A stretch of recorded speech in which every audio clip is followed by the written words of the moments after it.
Well, welcome, my friends, to The Catholic Reason, a radio show produced by St. Michael Catholic Radio, where we think through various claims made by the Catholic Church concerning issues of faith, morality, and culture, and provide reasons behind those claims. My name is Karlo Broussard. I'm a staff apologist and speaker for Catholic Answers at Catholic.com and a member of the Chancery Evangelization team at the Diocese of Tulsa in eastern Oklahoma. Thank you so much for joining me today. I think you'll appreciate what we think through today, picking up from where we left off in last week's episode. Last week, we looked at three alternative theories to the Christian claim that Jesus bodily rose from the dead: the conspiracy theory, the hallucination theory, and the vision theory. We introduced the apparent death theory, but we weren't able to get to it due to time. And recall, we gave reasons why the conspiracy theory fails as an alternative explanation of the circumstantial details surrounding the alleged resurrection of Jesus. And we gave reasons why we think the hallucination theory and the vision theory do not work either. And remember, we lumped those two together because all the answers or the critiques that we gave apply both to the hallucination theory and the vision theory. In today's episode, we're going to pick up again with the apparent death theory and also look at other alternative explanations to the Christian explanation of Jesus' resurrection as well. So the theories that we're going to look at in today's episode are the grave robbery theory, the wrong tomb theory, and the resurrection of the spirit theory. And these three theories should get us through today's episode. We'll see how it goes. If we have time, we might throw in one extra theory or alternative explanation as a bonus, but I doubt that we'll have time to get to it. Now, the Catholic claim here is that these theories, the grave robbery theory, the wrong tomb theory, and the resurrection of the spirit theory, fail also as adequate explanations of the circumstantial details surrounding Jesus' death and alleged resurrection. And I say alleged, given the dialectic here, because we're having to make our case as Christians for the historical reliability of Jesus' resurrection. And one way to do that is to present our hypothesis of the circumstantial details and show that the alternative explanations fail. And once we do that, then we're able to show that the Christian explanation stands strong and is the most reasonable explanation, and therefore we can reasonably conclude that Jesus' resurrection is a historical fact. So again, if we can make good on this claim that the alternative theories fail within the Christian hypothesis that Jesus rose from the dead, bodily and in glory, remains the best explanation. And so we would have reasonable certitude that he rose from the dead. So let's go ahead and start with the apparent death theory. This is also known as the swoon theory. And the theory is raising the question, how can we be certain that Jesus actually died on the cross? That he was crucified seems to be historically certain, and a skeptic might be willing to grant that.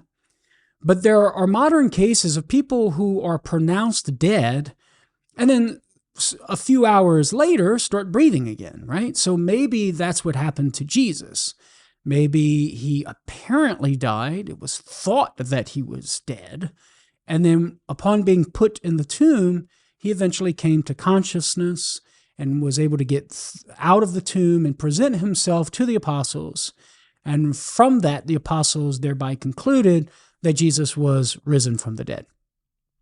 The origins of this theory seem to be found in the British biblical scholar Hugh Schonfield in his book, The Passover Plot, which, not its original origins, but it was made popular. That's what I was intending to say. It was made popular by the British biblical scholar Hugh Schonfield in The Passover Plot. It was a 1965 book that Schonfield published. The roots of the theory itself can go back to Carl Friedrich Barth in the 18th century, mid to late 18th century. He was a German polemicist and theologian. Now, there are basically four critiques that we can give to the apparent death theory. The first critique is that it contradicts gospel details that ensure the death of Jesus. First of all, it's having to assume that the mountain of evidence for the death of Jesus Christ is unhistorical. And that's a tall obstacle to overcome, because there is a substantial amount of historical evidence to affirm the historical reliability that Jesus died. And so this apparent death theory, right out the gate, is going to have to reject that mountain of evidence. And that's a tall order. So it's unreasonable even on that score. But we can go with this and just say that it contradicts gospel details that ensure the death of Jesus. So what are some of these details? Well, I'm going to share two of them with you here. And the first of which is just his crucifixion that was preceded by his scourging. So once we take that into account, that's a gospel detail that doesn't seem to fit well with this apparent death hypothesis. And I would like to direct your attention to an article entitled "On the Physical Death of Jesus" in the March 1986 issue of the Journal of the American Medical Association. A team of three, including a pathologist from the Mayo Clinic, after giving a detailed explanation what would have happened during a scourging, the pain involved with the crucifixion, and death by asphyxiation, the article concludes, quote, "Accordingly, interpretations based on the assumption that Jesus did not die on the cross appear to be at odds with modern medical knowledge." And so this team, in this particular journal article, is concluding, listen, given the historical evidence of crucifixion and scourging and all of that, it's unreasonable to say that Jesus would not have died. Now, a skeptic might counter here by appealing to Flavius Josephus and his work, the life of, in his autobiography, The Life of Flavius Josephus. Josephus reports a survivor of a crucifixion.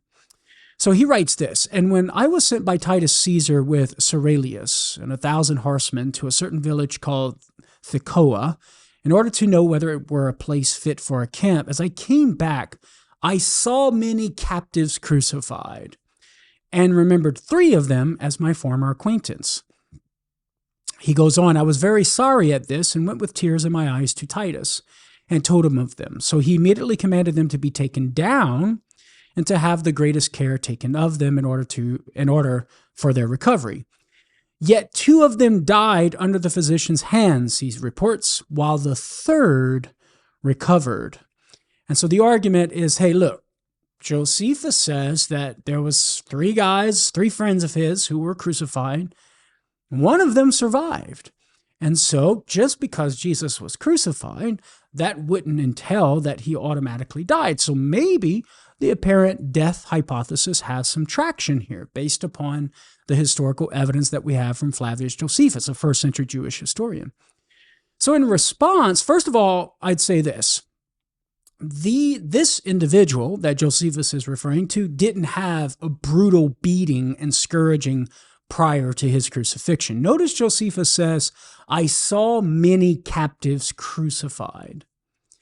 It's unlikely the Roman soldiers would have given the special attention of scourging to these, quote-unquote, many captives like they did to Jesus. As such, this particular individual's crucifixion doesn't really compare to what Jesus went through. And so, yeah, it's possible that that individual was crucified and was taken down and thereby survived, but that doesn't necessarily mean Jesus would have survived his crucifixion, because his crucifixion was preceded by torture and scourging, which, according to that team of 3 in their journal, in their article in the Journal of the American Medical Association, concluding that given the beating and the scourging prior to the crucifixion, there's no way Jesus would have survived that. And then secondly, in response to the skeptic's counter appealing to Josephus, it's possible for that individual to survive the crucifixion given that he was taken down from the cross, and which would have allowed for him to begin breathing normally, Whereas when you're stuck on the cross like Jesus, you can't breathe normally, and so, as some will say, he died by asphyxiation. And so there's just a disanalogous parallel here between Josephus' friend, who was on the cross, taken down and survived, and Jesus' crucifixion, preceded by the scourging.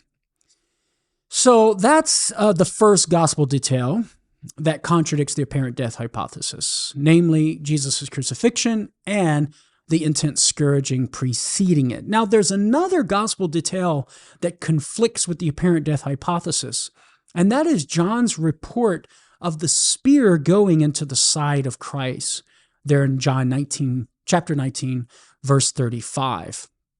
And there are 5 reasons to think that this report in John's gospel is historically reliable. If we can show with these 5 reasons that John's report of the spear going through the side of Christ is historically reliable, well, then we would have a solid historical gospel detail that would give us reason to think Jesus, in fact, did die, which conflicts and militates against the apparent death hypothesis. And the first reason is that the alternative explanation is that John's lying, right? So if we don't accept this detail from John that our Lord's side was pierced, then we're going to have to say John was lying. And that's unreasonable. Why? Because John specifically says in John 19:35, he was an eyewitness. He says, he who saw it has borne witness. His testimony is true. So he's vouching for its veracity. And he knows that he tells you the truth that you also may believe. So if the gospel detail is not historical about Jesus' side being pierced, then John is lying. But that doesn't seem reasonable to affirm that John is lying given his character. First of which, the alternative explanation that John was lying is unreasonable. Given the character of John, the author of the Gospel of John, it's unreasonable to think that he would have been lying about this stuff. Second reason why this gospel detail, John's detail of the spear entering into Christ's side, is historically reliable is that it coheres with Roman practice. So the Roman author Quintilian, he lived from AD 35 to 95. Quintilian reports this procedure being performed on crucifixion victims. In one of his works, Declarationes Maiores, in 6:9, he writes this: as for those who die on the cross, the executioner doesn't forbid the bearing of those who have been pierced. So there you have a Roman author, non-Christian source corroborating the detail in John's gospel about Christ's side being pierced. Reason number 3 for this detail in John's gospel being historically reliable, John's report about the breaking of the legs of the thieves is consistent with Roman practice. And there in John 19:33, and of course they didn't break Jesus' legs because he was already dead. And so the idea here is that John's right in touch with first century Roman practices, and that provides credibility for him in reporting to us accurately what's going on and what he saw. There's actually archaeological evidence for this. New Testament scholar Craig Blomberg, in his book, The Historical Reliability of John's Gospel, writes this: it's of interest that the bones of a man crucified in this period discovered in the area north of Jerusalem had been broken. One leg was simply fractured, the other was smashed to pieces. So the legs of the men crucified with Christ are broken, he goes on to say in verse 32, but when soldiers come to Jesus, they find that he is already dead in verse 33, as Mark 15:44 confirms. So we have archaeological evidence corroborating John's report that the Roman soldiers broke the legs of the thieves in order to enhance in order to bring about their death more quickly. Whereas when they came to Jesus, they didn't break his legs because he was already dead. And so given that archaeological corroboration of John's report, that gives yet more credibility to John's report to conclude that, when he says that a spear pierced the side of Christ, he's accurately reporting that. And that gives us good historical reason to think that Jesus actually died. Reason number 4 for the historical reliability of John's account of the spear piercing Christ's side, John's report about blood and water flowing out is consistent with medical experts. John records that detail in verses 34 through 35 of John 19. So again, appealing to New Testament scholar Craig Blomberg in his book, The Historical Reliability of John's Gospel, Blomberg writes the following, quote, commentators and physicians alike have debated the medical significance of the outflow of water and blood. For a survey of the options, he says, see Beasley Murray, 1987, and that's a source that he cites. He goes on, one of the best appears in the study by the doctor-turned-theologian John Wilkinson, 1975, who concludes that the blood is from Jesus' heart, the water from the surrounding pericardial sac, and that this combination is exactly what one should expect from a victim who had expired only minutes earlier. He goes on, what first-century readers would have recognized was John's emphasis on the complete and genuine death of Jesus. So John's report about blood and water flowing out of Jesus' side, that's consistent with medical experts. So yet another corroborated detail, right, or a historically reliable detail that gives reason to think that John's report about the spear piercing Christ's side is historically reliable. And finally, the fifth reason why we can trust John, side piercing is consistent with Mark's report that the centurion affirmed for Pilate that Jesus was dead, there in Mark 15, 44 through 46. So you have a detail in John, independent of Mark, that corroborates what Mark tells us about the affirmation of Jesus' death. So that's a consistency there. There is a coherence between John's detail and Mark's report that's not on face value in any way meant to be directly connected, but yet you have details that are consistent with each other. And so that's yet another reason to trust what John tells us when he says a spear pierced our Lord's side. Given that a spear pierced our Lord's side, we can thereby conclude that we have gospel details, historically reliable details that affirm that Jesus actually died. And of course, that contradicts the apparent death theory, which says that possibly Jesus didn't die. Okay? So how else might we respond to the apparent death theory? Well, a third critique, or I guess you could say a second critique here, is that the theory lacks plausibility. And it lacks plausibility precisely because it doesn't explain how the appearances convinced the doubting apostles that Jesus was risen. So if you think about it, half dead, beaten Jesus, right, somehow gets out of the tomb, probably barely can walk and present himself to the apostles. It's highly unlikely, very implausible, that such a half-dead, beaten Jesus is going to convince these apostles that all of a sudden, oh my gosh, he is gloriously risen from the dead, hallelujah, right? It doesn't make sense that sort of the way Jesus would have been present to them would lead them to that conclusion. And this line of reasoning actually comes from a liberal German theologian, David Strauss.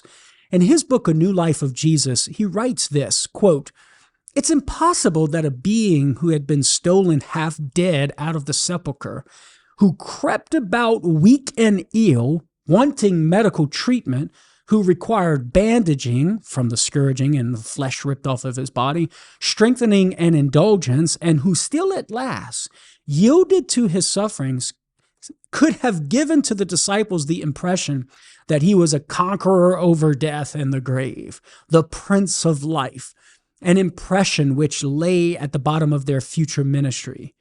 Such a resuscitation could only have weakened the impression which he had made upon them in life and in death. At the most, could only have given it an elegiac voice, but could by no possibility have changed their sorrow into enthusiasm, have elevated their reverence into worship. And that's on page 412 of his book, A New Life of Jesus. And I think Strauss makes a great argument there. It is highly improbable that the half-dead, beaten Jesus, weak and ill, looking for medical treatment, would have presented himself to the apostles, and the apostles all of a sudden went from sorrow to enthusiasm, being distraught and defeated, to thinking they had victory and that Jesus was Lord over death.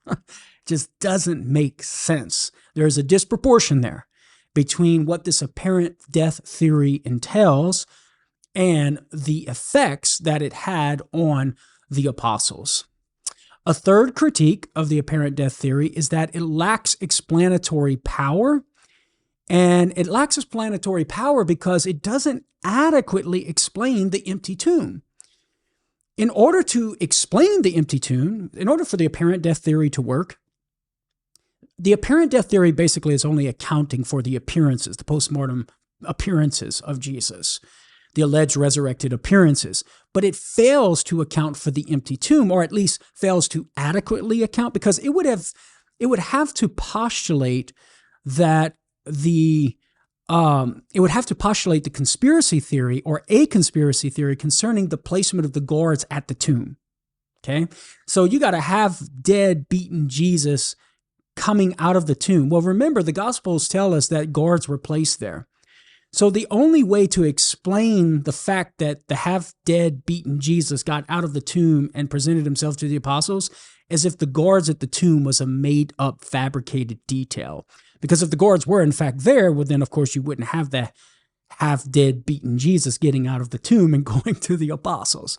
So the apparent death theory lacks explanatory power, and finally it lacks explanatory scope because it doesn't account for Paul's conversion, who believed Jesus was raised in glory according to Philippians 3:21. How do you account for that based on this apparent death theory? You can't.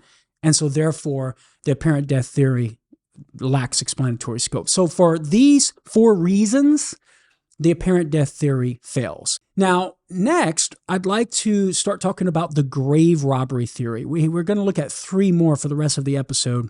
Hopefully we'll get to all of them. The second here is the grave robbery theory. So the idea here is that somebody stole the body and left the tomb empty. And so the disciples went, they saw the empty tomb, and then inferred from that Jesus rose from the dead. And that's basically how the theory goes. Now, in response, we can give 5 responses or critiques of this theory that can be categorized into 2 different categories. The first of which is the first category being implausibility. So think about this. It's unlikely anyone besides the guards, Joseph of Arimathea, and the women would have known. So think about this. It's unlikely, let me retract. Sorry about that. It's unlikely anyone besides the guards, Joseph of Arimathea, and the women would have known where the tomb was. So most would have thought that the body would have just been thrown where the bodies of criminals are normally dumped. Okay, so the idea of Jesus's body being stolen and the grave robbery theory doesn't fit with the fact that you only have a select few people of knowing where Jesus's body would be. And so that the idea of a grave robbery theory doesn't quite make sense. Secondly, grave robbers don't rob bodies, they rob linens. And so that historical detail doesn't seem to fit with the grave robbery theory. And then thirdly, the theory has to add the conspiracy theory concerning the guards at the tomb. Like the apparent death theory, you have to add an extra theory to account for certain details, in this case, the guards at the tomb. So the grave robbery theory, in order for that to work, you're going to have to say, well, the guards at the tomb was a made-up detail too. It was a made-up detail, and that would account for how robbers could come and take the body from the tomb. So for these 3 reasons, it's implausible that Jesus' body would have been stolen and the tomb being left empty. Now, the second category of responses here is that the grave robbery theory lacks explanatory power. And it does so, first of all, because it doesn't adequately explain the early Christian belief that Jesus rose from the dead. So like the apparent death theory of a half-dead, beaten Jesus showing himself to the apostles, that doesn't explain how the apostles would come to believe that Jesus rose from the dead bodily and in glory, right? In glorious resurrection. Similarly, the grave robber theory doesn't explain the early Christian belief that Jesus even rose from the dead, period.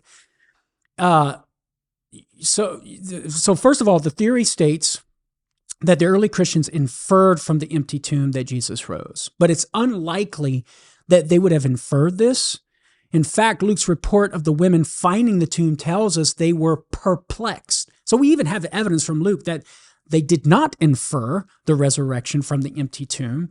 They were actually perplexed. They didn't come to that conclusion Jesus rose from the dead right away. And moreover, rather than the early Christians inferring that Jesus rose, it's more likely they would have thought either that someone stole the body, because that's kind of common stuff, or that Jesus' body was assumed into heaven, maybe like Enoch or Elijah. So that's something that would have been in their mind, that maybe they would have thought that.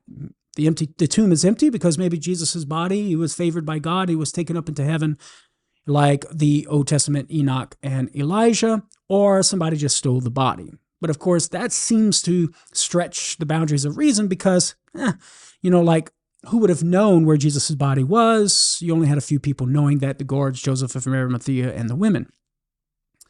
Now, this theory also lacks explanatory power because the theory doesn't account for the conversion of Paul, very much like the apparent death theory. It's unlikely that an empty tomb alone would have given Paul reason to believe that Jesus rose from the dead and convert to Christianity. He was in no position to even desire that Jesus rose from the dead. So the grave robbery theory accounts for the empty tomb, but it's failing to account for the other details. It doesn't account for the conversion of Paul. It's not accounting for the early Christian belief that Jesus rose. It's not accounting for the guards at the tomb. That conflicts with it.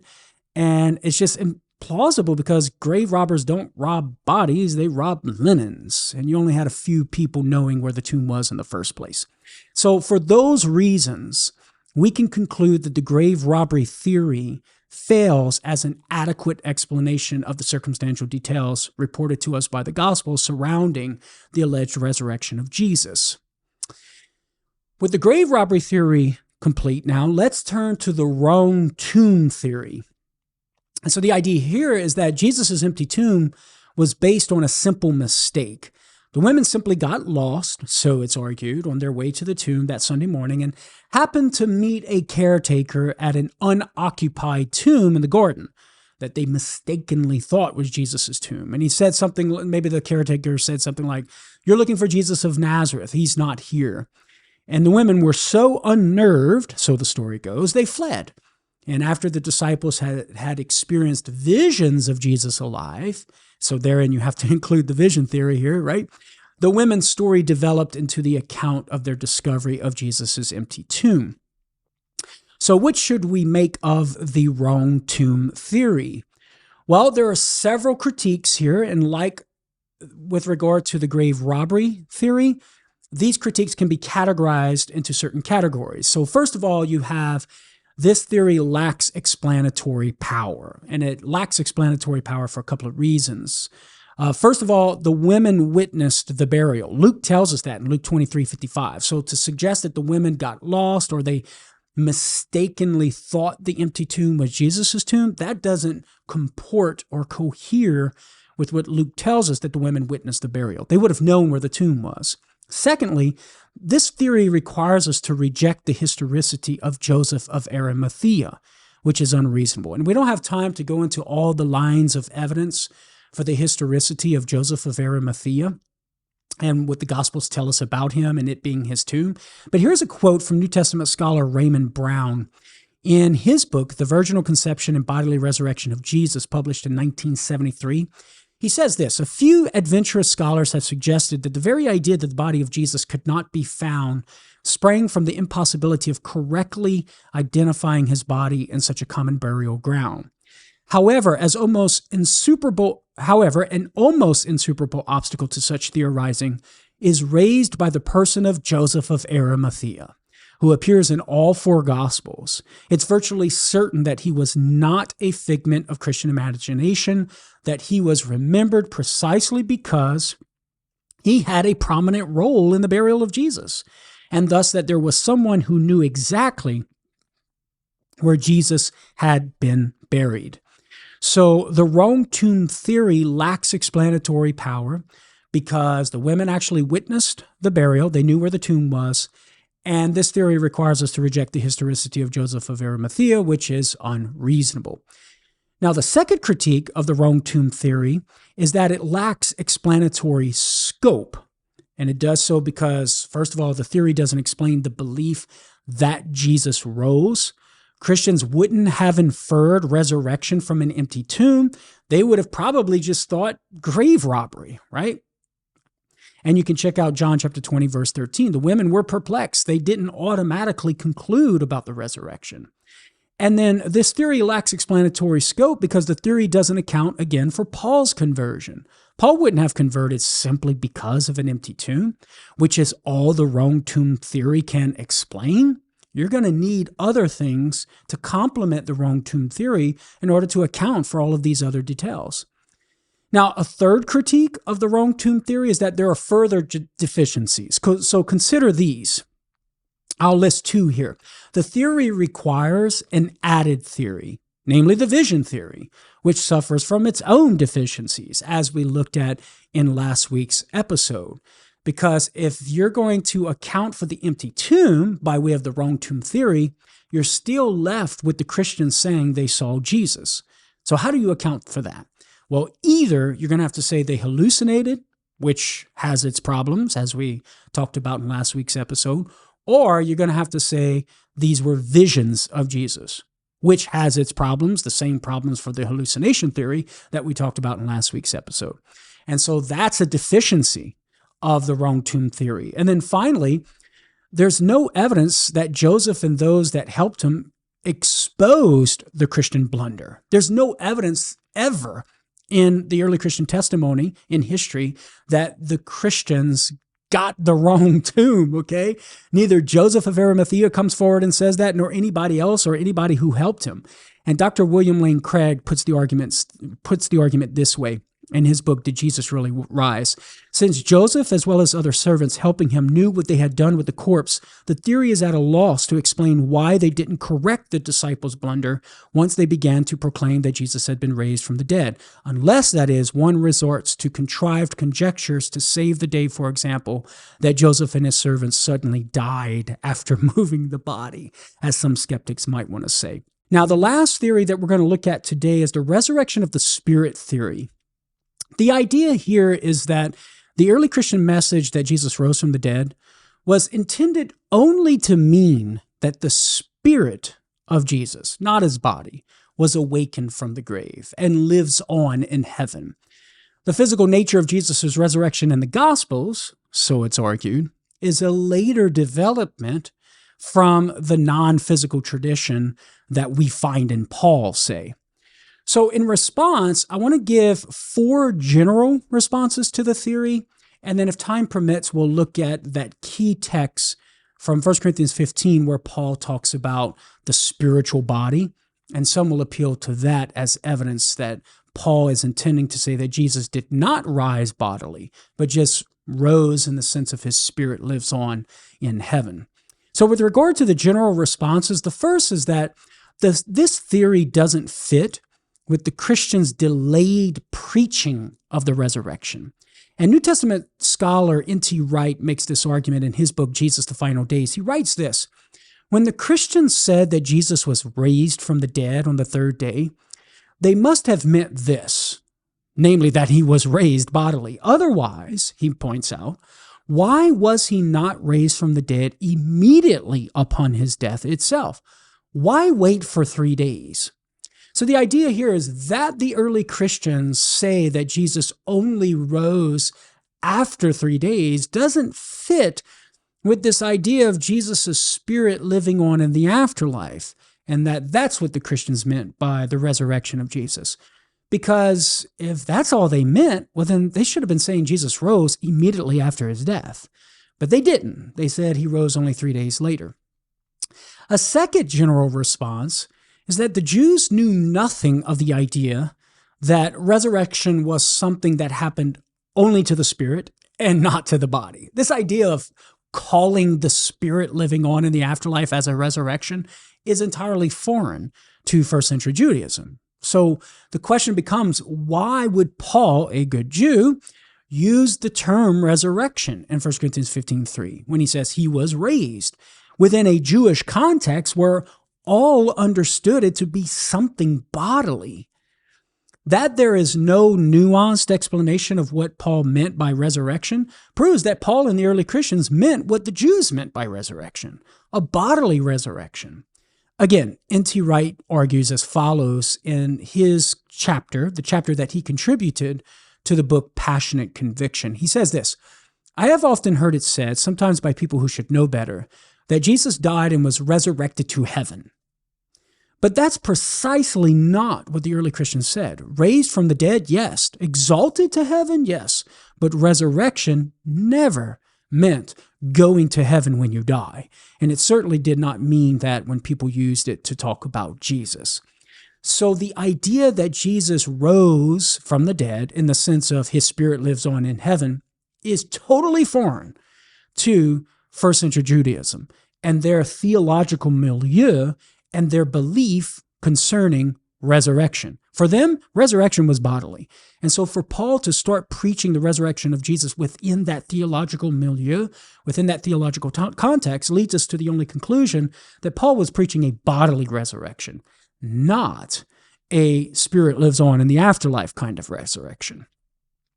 Now, the third general response is that Paul parallels our bodily resurrection at the end of time with Jesus' resurrection. And so here's the evidence. In 1 Corinthians 15:49, Paul says, "Just as we have borne the image of the man of dust, we shall also bear the image of the man of heaven." So this is the whole context is about our bodily resurrection at the end of time.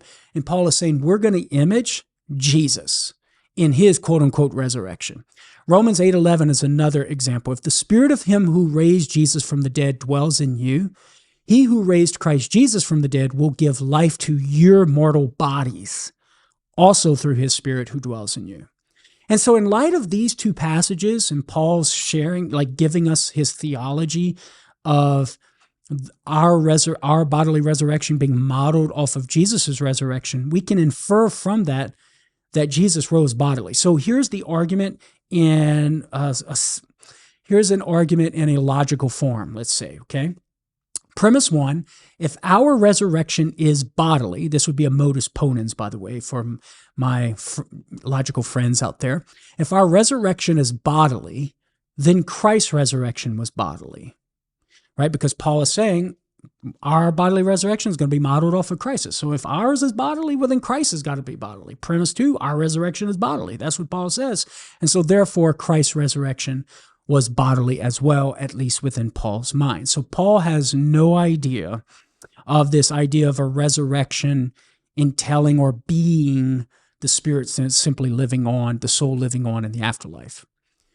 A fourth general response here is that the theory makes the debate about the empty tomb, the guards, the angels, etc., superfluous.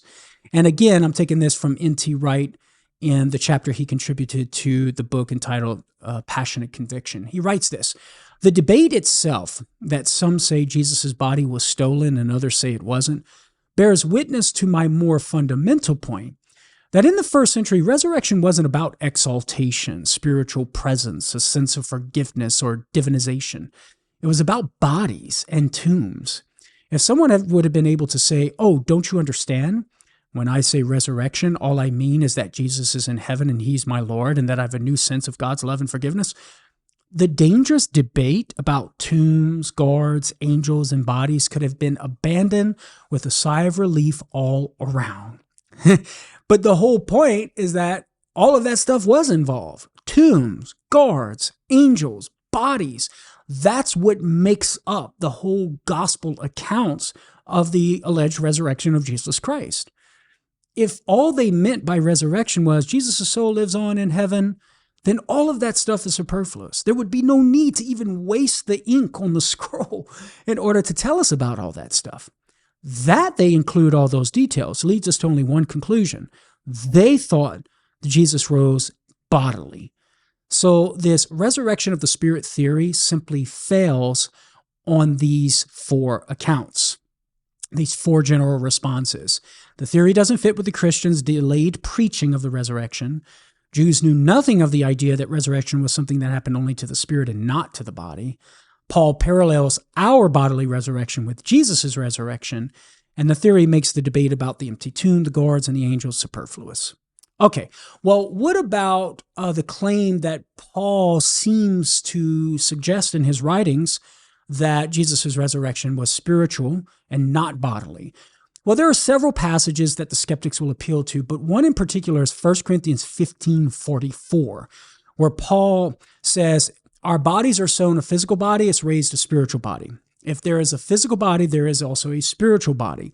And so Paul envisions our future bodies as spiritual bodies, and given that they are to image the resurrection of Jesus and his resurrected body, the skeptic concludes, or the argument concludes, that Jesus' resurrection was not a physical resurrection. He merely appeared to them in a vision, and the resurrection was his spirit living on. Now, in response, spiritual doesn't necessarily mean immaterial or non-physical. In 1 Corinthians 2:15, Paul says the spiritual man judges all things, but is himself to be judged by no one. Does Paul mean that you have a man here who is only soul, only spirit, and not corporeal? Of course not. He's referring to something else. So spiritual doesn't necessarily mean immaterial or non-physical. Secondly, Paul is contrasting in 1 Corinthians 15 mortal body with immortal body. So the phrase physical body, which in Greek is soma sukakon, is better translated as natural body, because sukakon elsewhere in Scripture refers to this worldly. 1 Corinthians 2:14, Paul refers to the unspiritual man. James 3:15 refers to wisdom that is unspiritual. Jude 19 uses the same Greek word for worldly people. And Paul's point is that our future bodies will not be like this worldly or natural body. It's not going to be mortal and subject to decay. It's not going to be corruptible and dying. It's going to be incorruptible and immortal. And the only way it's going to do that is because it's not only going to be animated by our souls, which is natural to it, but also by the Spirit of God.